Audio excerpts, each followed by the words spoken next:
Patids, ito tayo, kakauwi ko lang galing school. Ito na naman. What's up sa inyo guys? Are, mahan nyo nga po pala ako.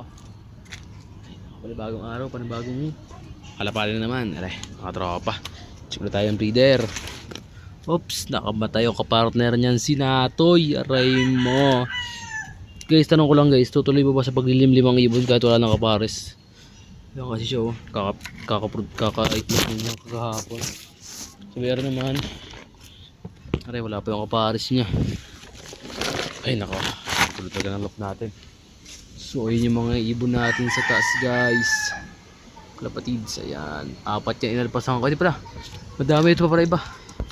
Ang ating inakay na tatlo. Okay naman talaga. Okay naman talaga ang buhay-buhay dito sa amin guys.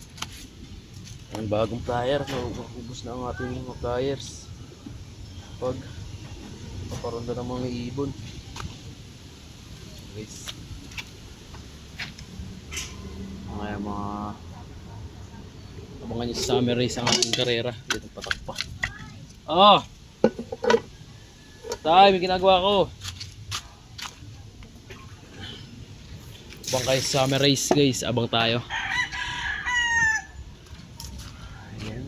Bukod yung mga ibon natin galing ronda.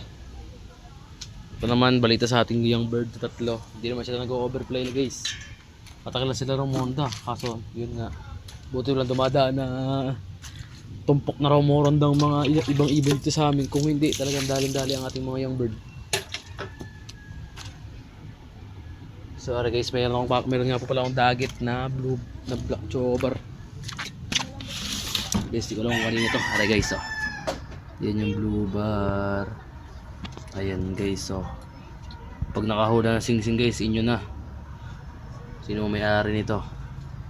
Ayan oh, double band. Dagit ko yan guys. Okay naman yung katawan niya, na-apply ko na. Inaalpasan ko yan guys, kaso bumabalik ulit dito sa akin. Ang gagawin natin ay bumabalik dito. Ayan. So abangan nyo lang mamaya guys, patuwa tayo. Bye bye.